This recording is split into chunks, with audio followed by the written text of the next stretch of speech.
Kembali berjumpa Renungan Malam dengan Pendeta Johnny Stephen. Saudara-saudara yang dikasihi Tuhan, marilah kita kembali kepada perenungan kita.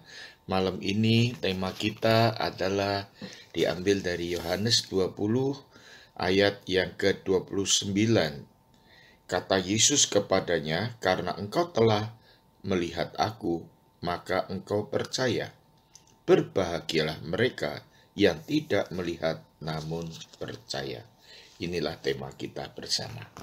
Saudara, seorang murid yang bertanya kepada Thomas, "Hai Thomas, di manakah kamu pada hari Minggu yang lalu? Suatu peristiwa yang luar biasa terjadi tak kala kami berkumpul bersama-sama. Tahukah siapa yang hadir di tengah-tengah kami?" Di tengah-tengah kita, murid-murid lain berkata, "Yesus hadir di tengah-tengah kita, bahkan memberikan salam sejahtera kepada kita. Yesus sudah bangkit dari antara orang mati.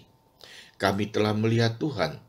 Tetapi Thomas berkata kepada mereka, "Sebelum aku melihat bekas paku pada tangannya, dan sebelum aku mencucukkan jariku ke dalam bekas paku itu, dan mencucukkan tanganku ke dalam lambungnya, sekali-kali aku tidak percaya."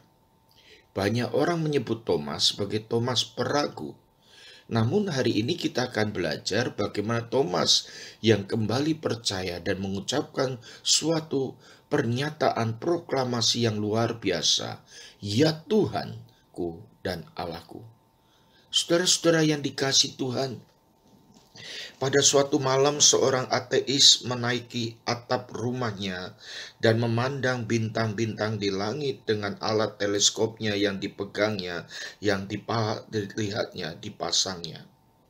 Ia senang memandang bulan, planet-planet, dan gugusan bintang di langit selama berjam-jam. Suatu kali dia mengatakan pada seorang sahabatnya, "Hai sahabat, sungguh luar biasa. Semua benda di langit itu bergerak dengan teratur. Dengan teleskop ini, saya bisa melihat beberapa titik-titik yang bagus dan indah di langit. Tetapi, saya tidak pernah melihat adanya Tuhan, adanya Allah. Seandainya Allah itu benar-benar ada, saya pasti sudah bisa melihatnya."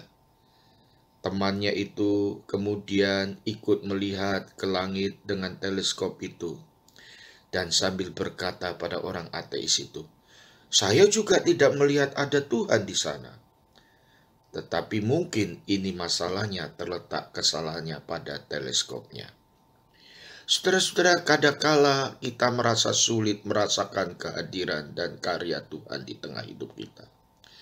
Terkadang iman itu menjadi hambar karena adanya kekecewaan hidup, kemarahan dan keraguan kepada Tuhan. Namun marilah kita belajar dari Thomas. Sekalipun ia pernah ragu, namun akhirnya mengalami suatu lompatan iman yang hebat.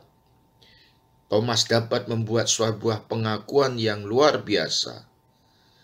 Pengakuan bahwa Yesus bukan sekedar manusia biasa, bukan hanya seorang guru atau pembuat mujizat, melainkan ia adalah Tuhan dan Allah.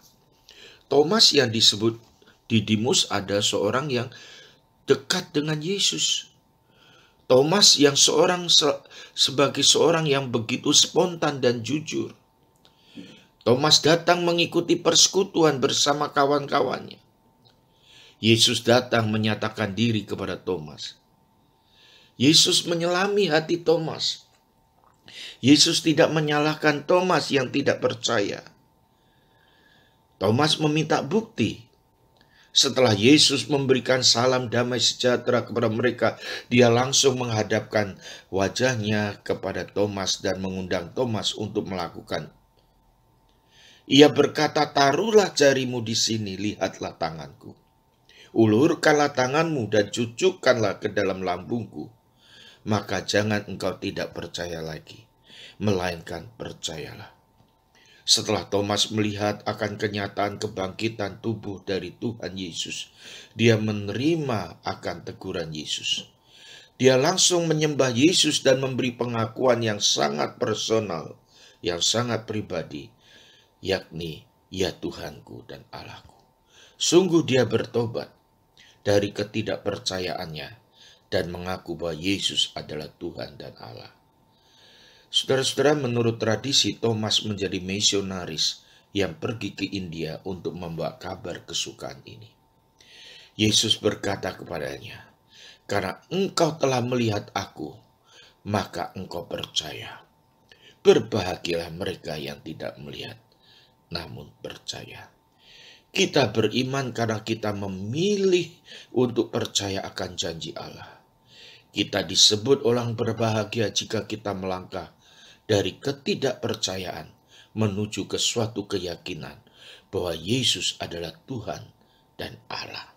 Saudaraku yang dikasihi Tuhan, di dalam hidup kita ini, apa yang menjadi penghalang?